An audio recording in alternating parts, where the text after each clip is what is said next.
Et donc effectivement, je me retrouve avec un groupe de nouveau qui contient tout le groupe. C'est pas un problème, et que ça marche toujours. C'est juste que maintenant, j'ai des macros entre la première macro que je vais utiliser, parce que c'est un moment, peut-être je pourrais le replier, voilà, comme ça, je replie tout. Et moi, je n'afficherai, même je pourrais faire ça, ce serait encore plus simple. Et donc, je n'affiche que les macros pour m'amuser avec mon son. Et donc, regardez bien, j'affiche mon drum bus. Je veux donc contrôler le drive avec la macro 1. Sauf que là, je me retrouve ici, a priori. Ah non, c'est directement au bout. Ah, d'accord, parce qu'effectivement, il passe par au-dessus, il n'est pas dans le groupe, hein. Il est dans ce groupe-là uniquement, il n'est pas dans celui-ci. Donc là, jusqu'ici, tout va bien. Et regardez, je pourrais même dire que, parce que quand le drive monte, c'est un peu compliqué au niveau du volume, par exemple. Donc je pourrais aussi faire en sorte que ce paramètre soit contrôlé par la même macro. Et là, ce qui est intéressant, c'est qu'au-dessus de la macro concernée, je vais cliquer sur Map. Alors attention, si je clique sur celui-ci, c'est pas bon. Je clique sur Map et je vais pouvoir donner un minimum, un maximum. D'ailleurs, je vais la mettre en rouge.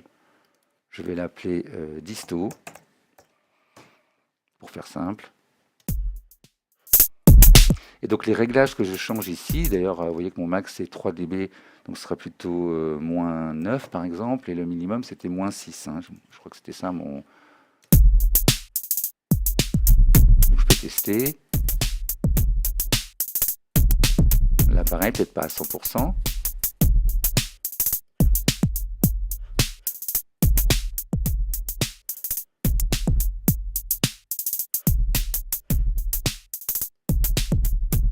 Tiens, d'ailleurs, je pourrais même enlever un petit peu des aigus.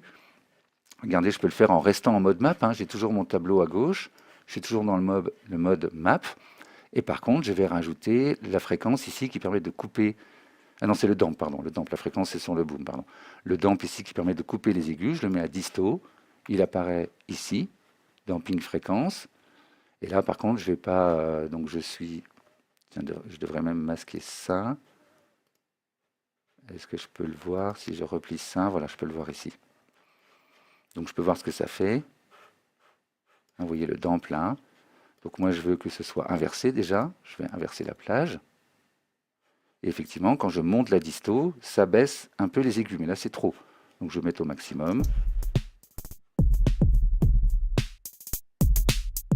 Parce que ça c'est un peu trop agressif. Il y a beaucoup trop d'aigus puissants comme ça. Donc je les étouffe un peu.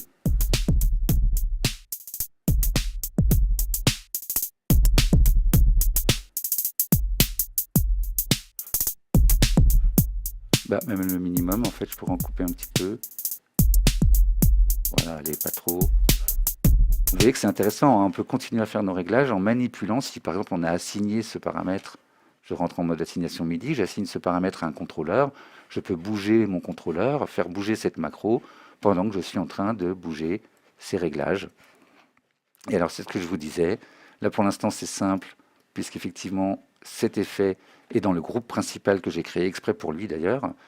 Par contre dans mon drum rack, j'ai donc des éléments, je pourrais dire par exemple le son de mon kick. J'affiche la chaîne, celui-ci là qui est à -5,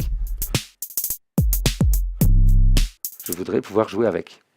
Donc je l'affecte à la macro 2, et c'est là où les problèmes commencent. Je me retrouve ici. Logique, hein, c'est ce groupe-là, donc la macro 2 c'est celle-là. Mais c'est pas un problème, donc je pourrais déjà régler un minimum, un maximum, comme ça je serais tranquille peut-être. Je suis à côté du paramètre, donc oui, je crois que le max ça serait plutôt -5, hein, si je dis pas de bêtises.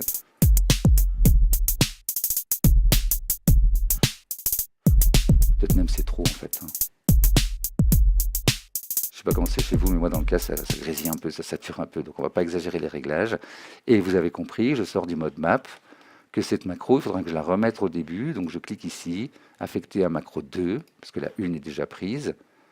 Je la retrouve ici, je ne suis pas encore au bout, elle est là, celle que je vais utiliser. Hein. Et donc là, je l'affecte à la macro 2. Donc effectivement, elle est sortie du groupe pour sortir du groupe qui contenait le groupe, pour sortir du groupe qui contenait lui-même un groupe. Si vous avez bien suivi, j'ai des groupes dans des groupes, d'accord? Mon instrument rack avec mes 300 de kick, qui est lui-même dans un drum rack qui contient kick, snare, hi-hat, qui est lui-même dans un groupe qui contient donc mon drum bus et mon utility pour gérer le volume de l'ensemble.